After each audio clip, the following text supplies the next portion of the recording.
সবাই খেয়াল করো, লাস্ট ক্লাসে আমরা হায়ার ম্যাথের 10.2 এর 17 গ নাম্বার অঙ্কটা শেষ করতে পারিনি, কারেন্ট চলে গেছিলো, দ্যাটস ওয়াই ওই দিন আর কমপ্লিট করা হয়নি। তো আজকে 17 গ আর 14 নাম্বার এই দুইটা অঙ্ক আমরা করব, তারপর সময় থাকলে নতুন চ্যাপ্টার শুরু করব। দেখো 17 গ নাম্বার যে অঙ্কটা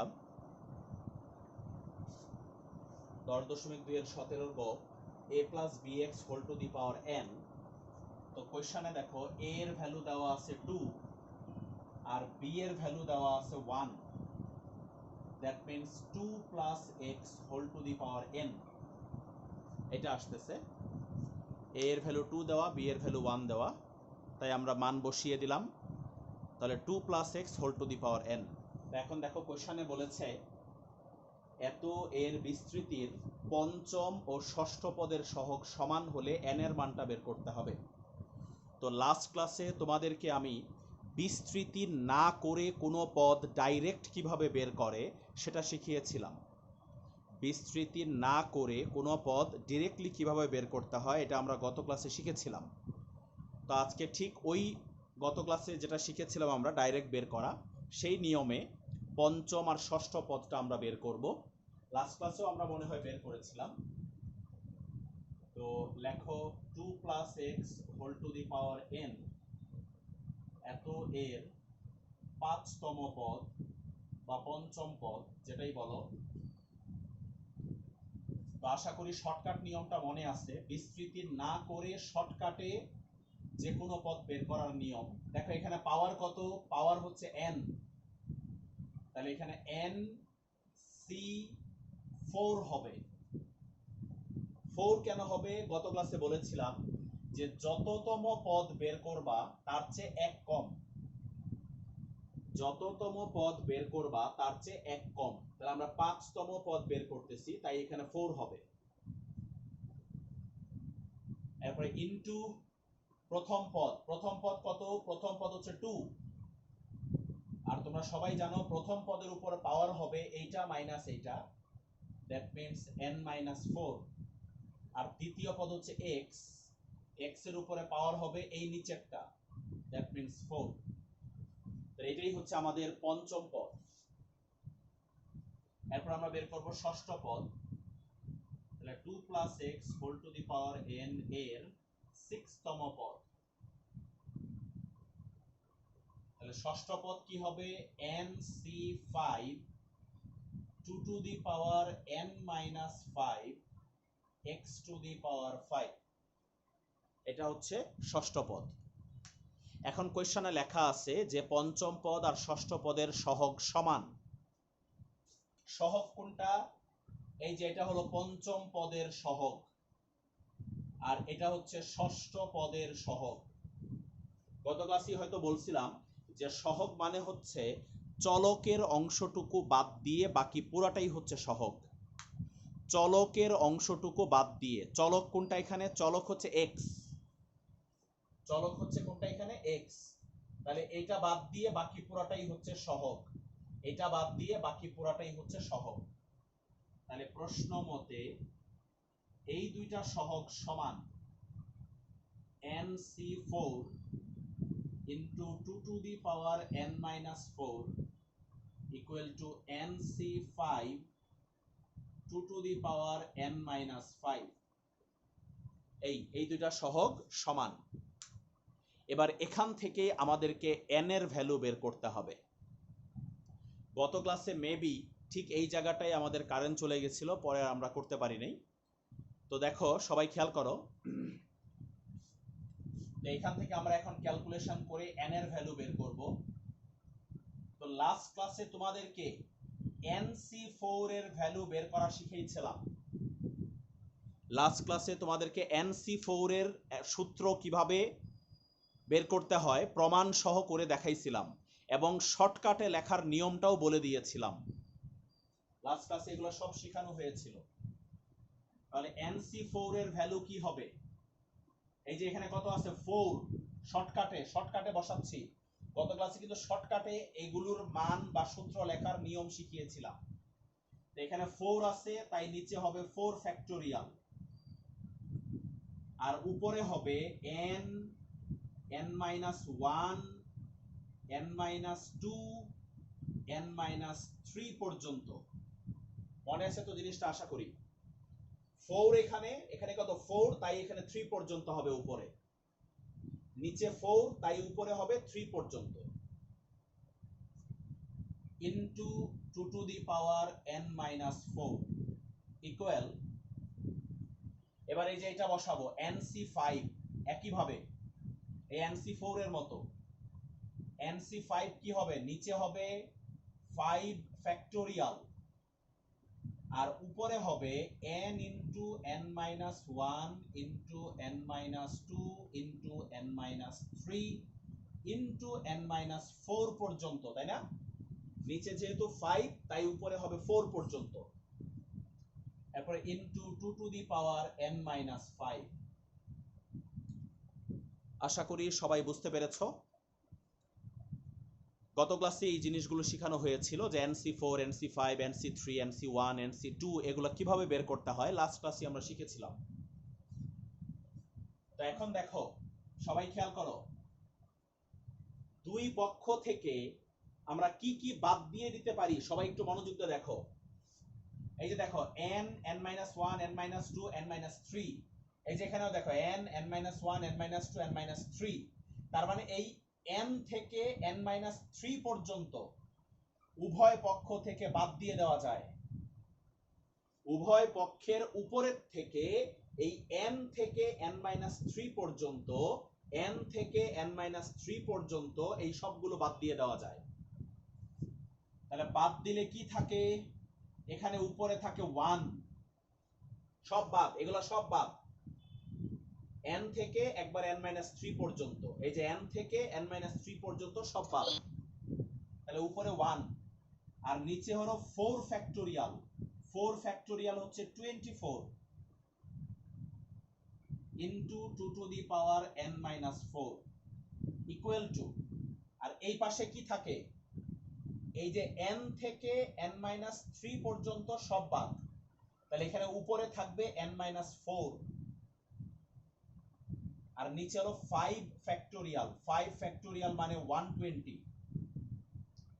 into 2 to the power n minus 5। আশা করি সবাই এই লাইনটা খুব ভালো করে বুঝতে পেরেছো। এখন দেখো, এখন আমরা কি করব, সবাই খেয়াল করো মনোযোগ দিয়ে।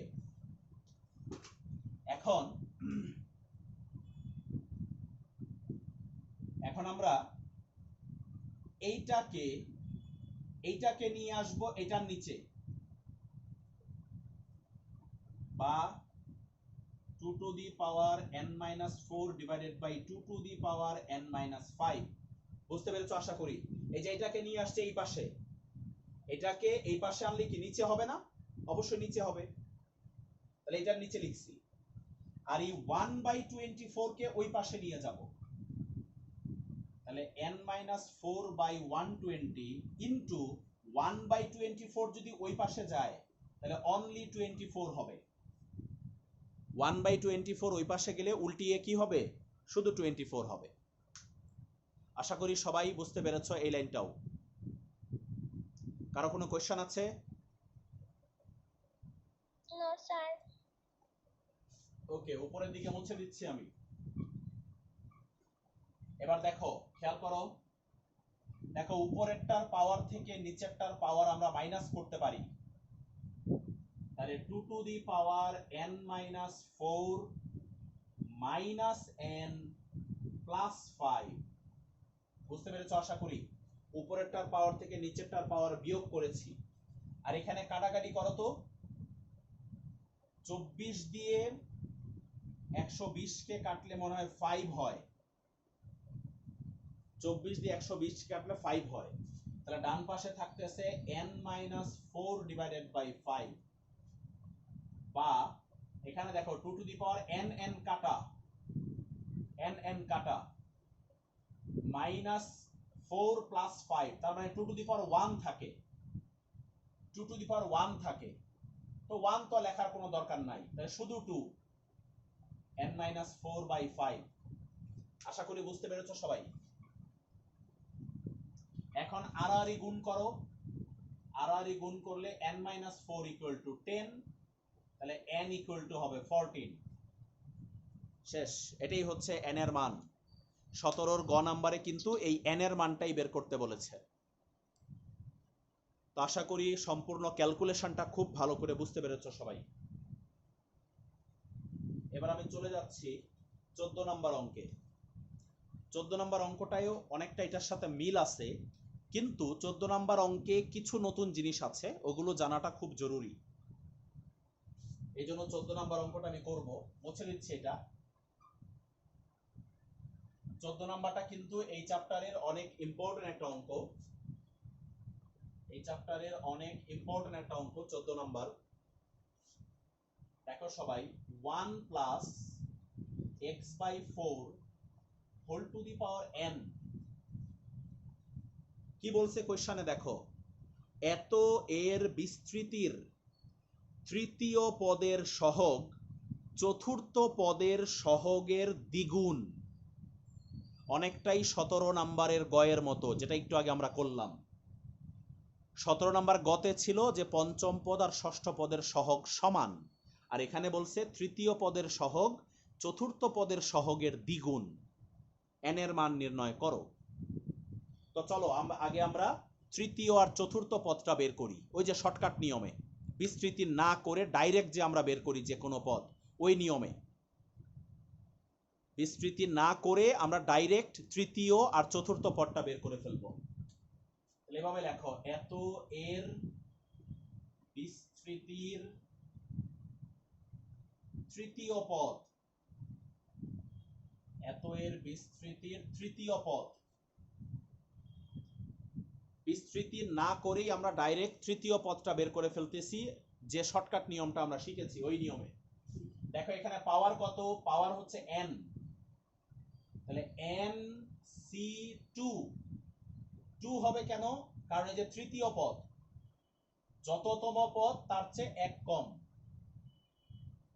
এরপরে ইনটু দিয়ে কি লিখবো, প্রথম পদ। প্রথম পদ কোনটা, প্রথম পদ হচ্ছে 1, এই যে 1, প্রথম পদটা হচ্ছে এখানে 1, তাহলে 1 টু দি পাওয়ার কি হবে, এটা মাইনাস এটা, দ্যাট মিন্স n-2। আর দ্বিতীয় পদ হচ্ছে x/4, এই যে x/4, তার মানে x/4 হোল টু দি পাওয়ার 2, এই যে এই নিচেরটা। প্রথম পদের উপরে পাওয়ার হবে এটা মাইনাস এটা, আর দ্বিতীয় পদের উপরে পাওয়ার হবে এই নিচের সংখ্যাটা। তো এটাকে আমরা একটু হালকা ক্যালকুলেশন করে এভাবে লিখতে পারি, nc2, দেখো 1 টু দি পাওয়ার n-2 মানে কিন্তু 1, 1 এর উপরে পাওয়ার যেটাই হবে 1ই হবে, তো এটা 1 লেখার কোনো দরকার নাই। আর এখানে হবে x²/16, অথবা এটাকে আমরা এভাবে লিখতে পারি 1/16x², একই কথা। আশা করি এই জায়গাটা সবাই বুঝতে পেরেছো। 1 এর উপরে পাওয়ার যাই দেওয়া হোক না কেন সেটার মান 1 হবে সব সময়। তো 1 কিন্তু লিখি নাই, লেখা যে কথা না লেখা একই কথা। আর এটাকে আমরা স্কয়ার করছি, স্কয়ার করলে হয় x²/16, x²টাকে পাশে লিখছি, এখানে লিখছি 1/16। এটা হলো তৃতীয় পদ। এবার আমরা বের করব চতুর্থ পদ। চতুর্থ পদ, চতুর্থ পদ হবে nc3, এই যে চতুর্থ তাই এখানে 3 হবে। এরপর হবে 1 টু দি পাওয়ার n-3 আর x/4 to the power cube. তাহলে দেখো nc3 এটাকে কিউব করলে কত হবে, x³/64, তাহলে 1/64x³, 1/64x³। এই হচ্ছে চতুর্থ পদ। এখন কোশ্চেনে বলেছে যে তৃতীয় পদের সহগ চতুর্থ পদের সহগের দ্বিগুণ। তাহলে এই যে দেখো, এই যে এটা হচ্ছে তৃতীয় পদের সহগ, আর এটা হচ্ছে চতুর্থ পদের সহগ। এই যে x হচ্ছে চলক, এখানে চলকের অংশটুকু বাদে বাকিটা হচ্ছে সহগ। তাহলে প্রশ্ন মতে তৃতীয় পদের সহগ হচ্ছে nc2 ইন্টু 1/16, এটা হচ্ছে তৃতীয় পদের সহগ। আর চতুর্থ পদের সহগ হচ্ছে nc3 1/64, এইটার দ্বিগুণ, এইটার দ্বিগুণ হবে, এটার সাথে 2 গুণ হবে, কিন্তু চতুর্থ পদের সহগের সাথে 2 গুণ হবে, কারণ কোশ্চেনে বলেছে দেখো তৃতীয় পদের সহগ কার দ্বিগুণ, তৃতীয় পদের সহগ কার দ্বিগুণ, তৃতীয় পদের সহগ হচ্ছে চতুর্থ পদের সহগের দ্বিগুণ। তাহলে এই যে চতুর্থ পদের সহগ তার দ্বিগুণ, এই হচ্ছে প্রশ্ন মতে।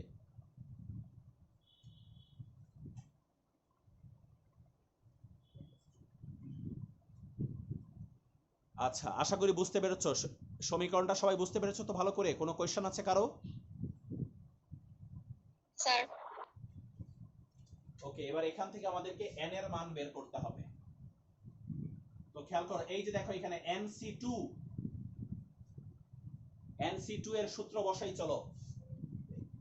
এখানে কত আছে 2, তাই নিচে হবে 2 ফ্যাক্টোরিয়াল আর উপরে হবে n ইনটু n মাইনাস 1।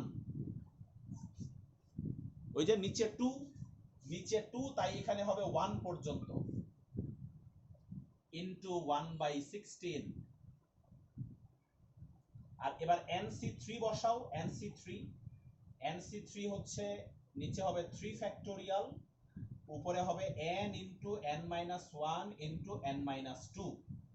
নিচে আছে 3 তাই এখানে 2 পর্যন্ত হবে। আর এই 2 দিয়ে 64 কে কাটো, তাহলে হবে 1/32। 2 দিয়ে 64 কে কাটলে হবে 1/32। আশা করি সবাই খুব ভালো করে বুঝতে পেরেছো এটা। এখন দেখো, চলো উভয় পক্ষ থেকে বাদ দেই। চলো উভয় পক্ষ থেকে কি কি বাদ দেওয়া যায়। প্রথমে দেখো উপরের থেকে কি বাদ দেওয়া যায়, উপরের থেকে কি বাদ দেওয়া যায়। এই যে দেখো n into n minus 1, n into n minus 1 বাদ, দুই পাশের উপরের থেকে এই দুইটা বাদ। আর নিচের থেকে কি বাদ দেওয়া যায়, নিচের থেকে দেখো এখানে আছে নিচে 16 আর এখানে নিচে 32, তাহলে আমরা 16 বাদ দিয়ে দিতে পারি, নিচের থেকে আমরা 16 বাদ দিয়ে দিতে পারি। তো দেখো কি থাকে, খেয়াল করো ভালো করে। এখানে উপরের থেকে n ইনটু n মাইনাস 1 বাদ, তারপরে উপরে 1 থাকবে, আর নিচে 2 ফ্যাক্টোরিয়াল, 2 ফ্যাক্টোরিয়াল মানে হচ্ছে 2। আর এই পাশে n ইনটু n মাইনাস 1 বাদ, তাহলে n মাইনাস 2 থাকবে উপরে, আর নিচে এখানে হচ্ছে 3 ফ্যাক্টোরিয়াল, 3 ফ্যাক্টোরিয়াল মানে হচ্ছে 6। এবার ভালো করে দেখো 1/16 1/32, তাহলে যদি 1/16 বাদ দিয়ে দেই তাহলে থাকবে 1/2। আশা করি সবাই খুব ভালো করে ক্যালকুলেশনটা বুঝতে পারছো। 1/16 1/32, তার মানে 1/16 দিয়ে যদি দুই পাশে ভাগ করে দেই, বা 1/16 দিয়ে দুই পাশ থেকে যদি বাদ দিয়ে দেই, তাহলে এখানে থাকবে 1/2। আর এখান থেকে বাদ দিছি n ইনটু n মাইনাস 1 বাদ দিছি। কারো কি বুঝতে কোনো সমস্যা আছে? কারো এখান থেকে বাদ দেওয়ার ব্যাপারটা, কি কি বাদ দিছি, কি কি থাকছে, সেগুলো বুঝতে কোনো সমস্যা আছে কারো? No sir. আচ্ছা, না স্যার। গুড। এবার দেখো দুই পাশ থেকে হাফ বাদ, এই যে দেখো দুই পাশ থেকে 1/2 বাদ, দুই পাশ থেকে 1/2 বাদ, বাদ দিয়ে দিলে এই পাশে 1, আর এই পাশে থাকবে n মাইনাস 2 ডিভাইডেড বাই 6। এখন আড়াআড়ি গুণ করো, আড়াআড়ি গুণ করো, n মাইনাস 2 ইকুয়াল টু 6, তাহলে n ইকুয়াল টু হবে 8। এই হচ্ছে n এর মান। আশা করি সবাই খুব ভালো করে বুঝতে পেরেছ। এই হচ্ছে n এর মান। তো 14 নাম্বার কোয়েশ্চনের লাস্টে কিন্তু আরেকটু অংশ বাকি আছে। দেখো এই কোয়েশ্চনের লাস্টে আরো জিনিস বের করতে বলেছে। শুধু n এর মান চাই নাই, n এর মানের পরে দেখো আরো চাইছে। কি চাইছে? বিস্তৃতির পদ সংখ্যা এবং মধ্যপদ নির্ণয় করো। বিস্তৃতির পদ সংখ্যা এবং মধ্যপদ নির্ণয় করো। আচ্ছা, একটা জিনিস খুব মনোযোগ দিয়ে শোনো। তোমাদেরকে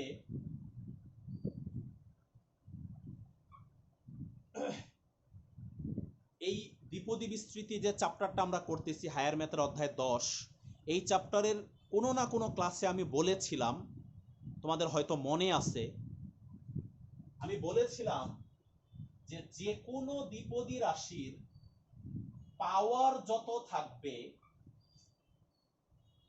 বিস্তৃতি করার পর পদ সংখ্যা হবে তার চেয়ে একটা বেশি।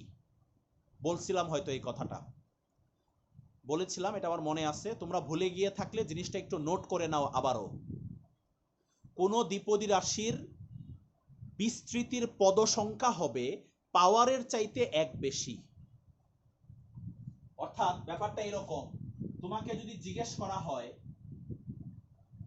এখানে পাওয়ার 10, তোমাকে যদি জিজ্ঞেস করা হয় যে এটাকে বিস্তৃতি করলে কয়টা পদ পাওয়া যাবে, এটাকে বিস্তৃতি করলে কয়টা পদ পাওয়া যাবে, তাহলে পাওয়ার আছে 10, তাহলে বিস্তৃতি করলে পদ আসবে 11টি, 11টা পদ হবে।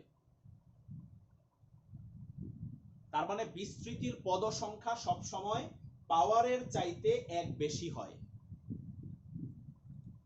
এই জিনিসটা মনে রাখবা। উপরে পাওয়ার যত থাকবে পদ সংখ্যা তার চেয়ে এক বেশি হবে সব সময়। তো দেখো, তো এখানে কোশ্চেনে জানতে চাইছে বিস্তৃতির পদ সংখ্যা, তাহলে এটার পাওয়ার কত? এটার পাওয়ার হচ্ছে n। আমরা লিখবো, নিচে লেখো, তোমরা নিচে লেখো, এটার পরে লেখো, এটার পরে লেখো বিস্তৃতির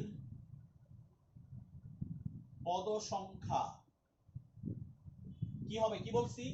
পাওয়ারের চাইতে এক বেশি, তার মানে n প্লাস 1, এক বেশি, n প্লাস 1। আর n এর মান তো আমরা অলরেডি জানি, n এর মান হচ্ছে 8, তার মানে 8 প্লাস 1 ইকুয়াল টু 9। এটাই হচ্ছে বিস্তৃতির পদ সংখ্যা, এটাই হচ্ছে বিস্তৃতির পদ সংখ্যা। 9টা পদ হবে, বিস্তৃতির পদ সংখ্যা হচ্ছে 9। আশা করি সবাই খুব ভালো করে বুঝেছো। এবার আমি দেখো কোশ্চেনের লাস্ট আরেকটা অংশ আছে, মধ্যপদ নির্ণয় করো। এই মধ্যপদের টপিকটা অনেক ইম্পর্টেন্ট, মধ্যপদের টপিকটা অনেক ইম্পর্টেন্ট। শুধু এটা এই অঙ্কের জন্য না, কিন্তু মধ্যপদ যে কোনো অঙ্কে চাইতে পারে, দ্বিপদী বিস্তৃতির যে কোনো অঙ্কে মধ্যপদ চাইতে পারে। শুধু যে 14 নাম্বার অঙ্কে মধ্যপদ আছে তাই শুধু এই অঙ্কের মধ্যে আসবে ব্যাপারটা কিন্তু তা না। দ্বিপদী বিস্তৃতির যে কোনো অঙ্ক দিয়ে তোমাকে বলতে পারে এটার মধ্যপদ নির্ণয় করো। এমসিকিউতেও এই মধ্যপদের টপিকটা অনেক আসে, এমসিকিউতেও এই মধ্যপদের টপিকটা অনেক এসে থাকে এবং সৃজনশীলেও এসে থাকে অনেক। শুধু এই 14 নাম্বার অঙ্কে না, যে কোনো অঙ্কের দ্বিপদী রাশির মধ্যপদ বের করতে বলতে পারে। তা আমাদের শুধু 14 নম্বর অঙ্কের জন্য শিখলে হবে না, আমাদের যে কোনো দ্বিপদী রাশির মধ্যপদ নির্ণয় করা জানতে হবে, যে কোনো জায়গায় কাজে লাগতে পারে। তো মধ্যপদ নির্ণয় করার জন্য আমি তোমাদেরকে 2টা সূত্র লিখে দিব। এই 2টা সূত্র সুন্দর করে নোট দিয়ে লিখে রাখবা, সুন্দর করে নোট দিয়ে লিখে রাখবা মধ্যপদ বের করার 2টা সূত্র।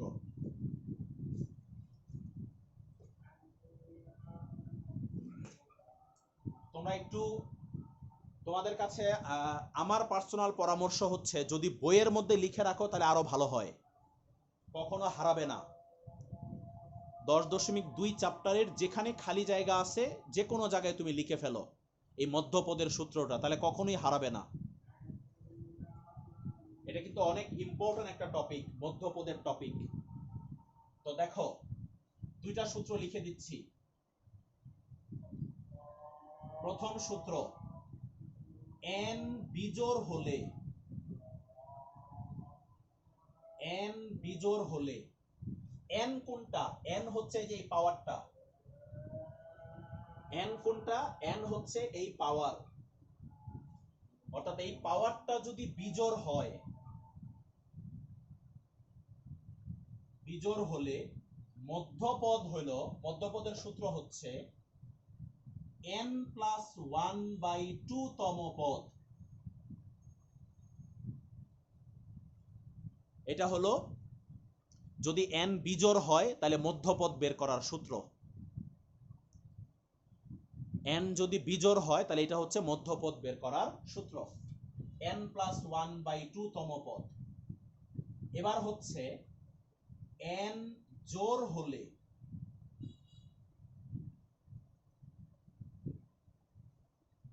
আচ্ছা একটা কথা শোনো সবাই, n যদি জোড় হয় তখন মধ্যপদ একটা হবে না, মধ্যপদ দুইটা হবে। এটা মনে রাখো, n যদি জোড় হয় তাহলে মধ্যপদ একটা হবে না, মধ্যপদ হবে দুইটা। আর n বিজোড় হলে মধ্যপদ একটাই হবে। n যদি বিজোড় হয় তাহলে মধ্যপদ একটাই হবে, কিন্তু n যদি জোড় হয় তাহলে মধ্যপদ দুইটা হবে, মধ্যপদ দুইটা হবে।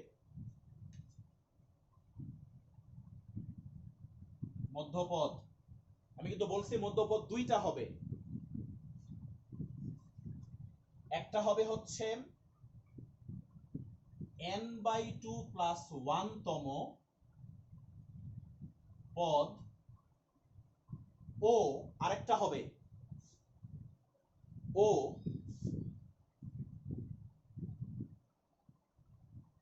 আরেকটা হচ্ছে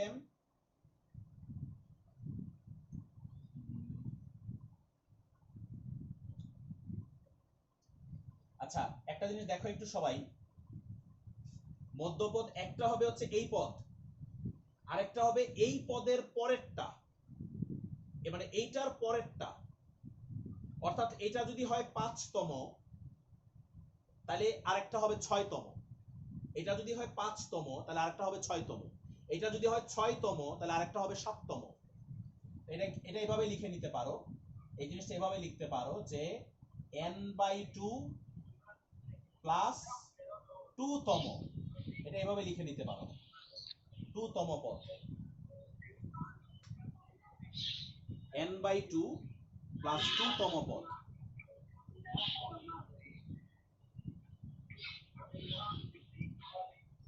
এই হচ্ছে সূত্র মধ্যপদ বের করার। আর এখানে মনে রাখো এই কথাটা যে n যদি বিজোড় হয় মধ্যপদ একটা হবে, আর n যদি জোড় হয় তখন মধ্যপদ দুইটা হবে। দুইটা কি কি? n/2 প্লাস 1 তম, আর একটা হচ্ছে n/2 প্লাস 2 তম পদ। আশা করি সবার কাছে এই ব্যাপারটা ক্লিয়ার। এটা হচ্ছে সূত্র, এই সূত্র দিয়ে আমাদেরকে মধ্যপদ বের করতে হবে। আচ্ছা তো এখন দেখো সবাই,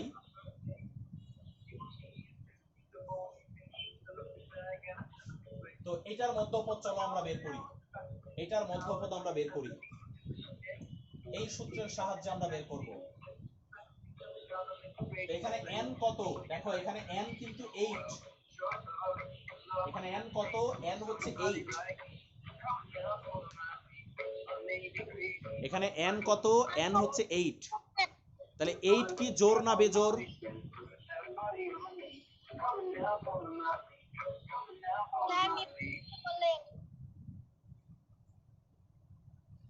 দেখো খেয়াল করো, এখানে n এর মান কত? n এর মান হচ্ছে 8।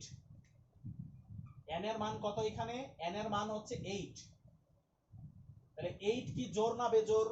8 হচ্ছে জোড়।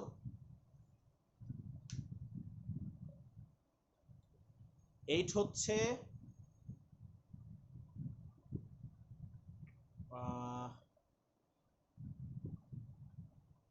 দাঁড়াও এখানে একটু ভুল হয়েছে। এই সূত্র লেখা একটু ভুল হয়েছে, সূত্র লেখা একটু ভুল হয়েছে। সেটা হলো তোমরা একটু কষ্ট করে কেটে একটু অন্য জায়গায় লেখো, সূত্রটা একটু, সূত্র লেখা একটু ভুল হয়েছে আমাদের, একটু কেটে অন্য জায়গায় লেখো একটু কষ্ট করে।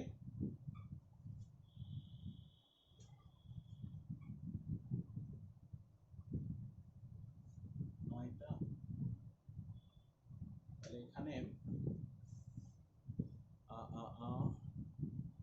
পাওয়ার হচ্ছে 8, সংখ্যা 9টা, n plus 1/2 তম পদ, জোড়। আচ্ছা, জিনিসটা হবে, প্রথমটা হলো n জোড় হলে লেখো, n জোড় হলে, n জোড় হলে মধ্যপদ, মধ্যপদ হচ্ছে n/2 প্লাস 1 তম পদ। জোড় হলে একটাই হবে, n জোড় হলে একটাই হবে। n যদি জোড় হয় তাহলে মধ্যপদ একটা হবে, n/2 প্লাস 1 তম পদ।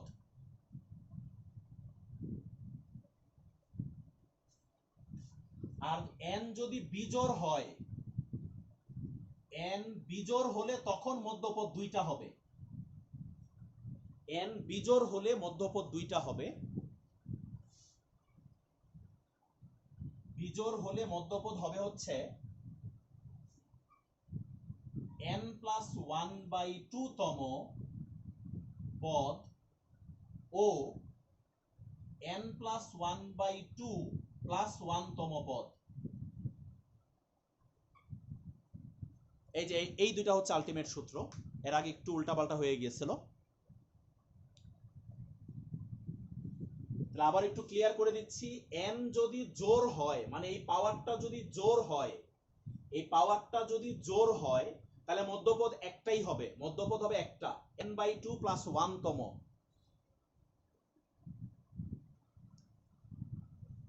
ওকে, আশা করি সবাই সূত্র দুটো একটু কারেকশন করে নিয়েছো, আশা করি সবাই কারেকশন করে নিয়েছো যে n জোড় হলে মধ্যপদ একটা, জোড় হলে মধ্যপদ একটাই হবে, বিজোড় হলে মধ্যপদ দুইটা হবে, বিজোড় হলে মধ্যপদ দুইটা হবে। দুইটা কি কি? n প্লাস 1/2 তম পদ ও n প্লাস 1/2 প্লাস 1 তম পদ।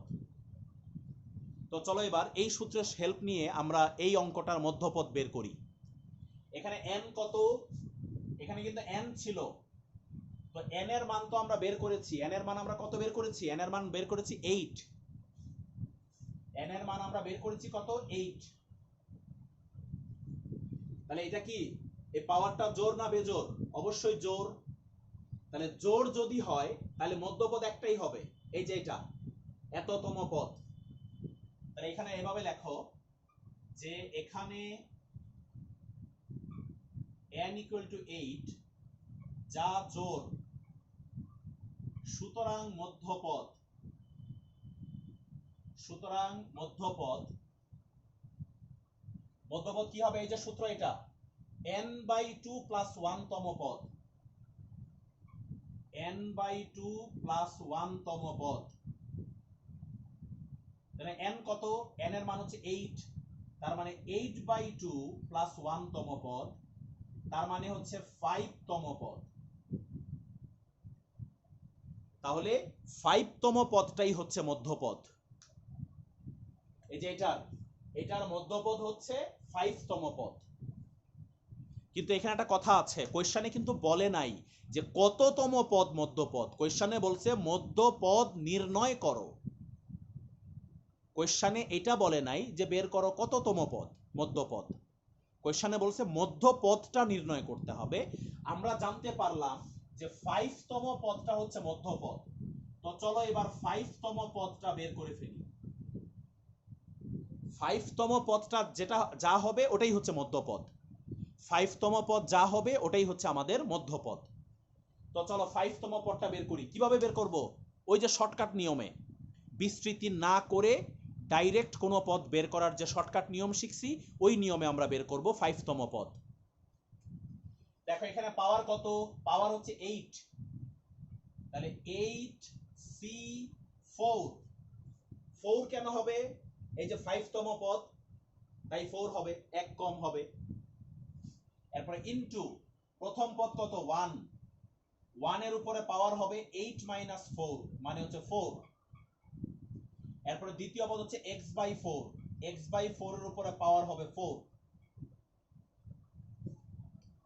বাস, এখন একটু ক্যালকুলেটর দিয়ে দেখে বলো তো 8c4 কত, 8c4 70, 1 টু দি পাওয়ার 4 মানে 1, আর এখানে হবে x to the power 4 divided by 4 to the power 4, 4 to the power 4 কত 256। এবার এই দুটো কাটাকাটি করা যায়, 2 দিয়ে কাটাকাটি করলে 35 আর 2 দিয়ে কাটাকাটি করলে 128, তার মানে 35/128 x টু দি পাওয়ার 4। এটাই হচ্ছে আমাদের মধ্যপদ, এটাই মধ্যপদের আনসার। নিচে লিখে দিবা, নিচে লিখে দিবা সুতরাং মধ্যপদ, সুতরাং মধ্যপদ 35/128 x টু দি পাওয়ার 4। এটাই হচ্ছে মধ্যপদের আনসার। তো আশা করি সবাই বুঝতে পেরেছো, মধ্যপদ বের করার টপিকটা আশা করি সবার কাছে ক্লিয়ার। এই মধ্যপদ বের করার টপিকটা শুধু এই অঙ্কে না, অন্য যে কোনো অঙ্কে কিন্তু আসতে পারে। একটু আগে আমি অনেকবার বলেছি এই কথাটা। এমসিকিউতেও এই জিনিসটা আসতে পারে, এমসিকিউতেও এই জিনিসটা আসতে পারে। আমি তোমাদেরকে আর এক দুইটা মধ্যপদ একটু হালকা প্র্যাকটিস করাই, দেখো সবাই। এটা মুছে দিলাম। যেমন দেখো, মনে করো এমসিকিউ কোশ্চেন যে x² - 1/x whole to the পাওয়ার 12, তোমাকে বললো যে এটার মধ্যপদ বের করো। তোমাকে বলা হলো যে এটার কি বের করো, মধ্যপদ বের করো। এমসিকিউ আসতে পারে, সৃজনশীলও আসতে পারে, দুই জায়গাতেই আসতে পারে। এটার মধ্যপদ কত? তো এখানে পাওয়ার কি, পাওয়ার হচ্ছে 12। পাওয়ারটা কি জোর না বেজোর? অবশ্যই জোর। তাহলে এই যে জোর, জোর হইলে মধ্যপদ হবে কি, জোর হলে এটার মধ্যপদ কি হবে n/2 + 1। n কত, n হচ্ছে 12/2 + 1 তম পদ। এই যে n এর জায়গায় 12 বসাইছি, এই যে পাওয়ারটা, তাহলে 6 মানে 7তম পদ। 7তম পদটা হবে মধ্যপদ। মধ্যপদ হবে কততম পদ? 7তম পদ। এবার 7তম পদটা বের করতে পারলেই শেষ। এবার আমরা 7তম পদটা বের করব শর্টকাট নিয়মে। এই যে এখানে আছে 12, তাহলে 12c6, 6 হবে কেন, এই যে 7তম পদ এই জন্য 6 হবে, ইনটু প্রথম পদ কত, প্রথম পদ হচ্ছে x²। প্রথম পদের উপরে পাওয়ার কি হবে 12 - 6 মানে হচ্ছে 6, ইনটু দ্বিতীয় পদ কত, দ্বিতীয় পদ হচ্ছে -1/x, এটার উপর পাওয়ার হবে এই নিচের সংখ্যাটা 6। এবার দেখো 12c6 কত, 924, 924। 12c6 হচ্ছে 924। এখানে হবে x টু দি পাওয়ার কত 12, আর এখানে হবে 1/x টু দি পাওয়ার 6। কাটাকাটি করলে 924x টু দি পাওয়ার 6। এই যে এটা দিয়ে এটা কাটলে এটাই হবে, এটাই হচ্ছে মধ্যপদ। স্যার আমাদের 13 নাম্বার। তো আশা করি সবাই বুঝতে পেরেছো মধ্যপদ বের করার ব্যাপারটা। আর যদি n এর মান যদি বিজোড় হয়, বিজোড় n এর মান যদি বিজোড় হয় তখন কিন্তু মধ্যপদ দুইটা হয়ে যাবে। n এর মান বিজোড় হলে মধ্যপদ কিন্তু দুইটা হয়ে যাবে। সাপোজ এখানে যদি আমি পাওয়ার দেই 9, এখন যদি এটার মধ্যপদ বের করতে বলে তাহলে মধ্যপদ কিন্তু একটা হবে না, মধ্যপদ দুইটা হবে। এই যে একটা হবে এততম পদ, আরেকটা হবে এততম পদ, ঠিক আছে, দুইটা মধ্যপদ হবে। আমি জাস্ট একটু বের করে দিই হালকা। মধ্যপদ কি হবে তাইলে? এততম আর এততম। n এর জায়গায় কত হবে? n এর জায়গায় হবে 9। তাহলে মধ্যপদ হবে 9 প্লাস 1/2 তম ও 9 প্লাস 1/2 প্লাস 1 তম পদ। দুইটা পদ হবে তখন মধ্যপদ। তাহলে এখানে কত আসে? এখানে আসে 5 তম ও আর এখানে আসে 6 তম। বাস, এখন তোমরা 5 তম আর 6 তম পদটা আলাদা আলাদা করে বের করে ফেলবা। 5 তম পদটা বের করে ফেলবা, 6 তম পদটা বের করে ফেলবা। বাস, হয়ে গেল। আলাদা আলাদা করে ওই যে শর্টকাট নিয়মে যেভাবে শিখাইছি ওইভাবে 5 তম আর 6 তমটা বের করে ফেললেই দুইটা মধ্যপদ বের হয়ে যাবে। তো আশা করি সবার কাছে একদম মধ্যপদের টপিকটা ক্লিয়ার। ওকে, তো 10.2 এর 13 নাম্বার লাগবে না, 13 নাম্বার প্রয়োজন নাই।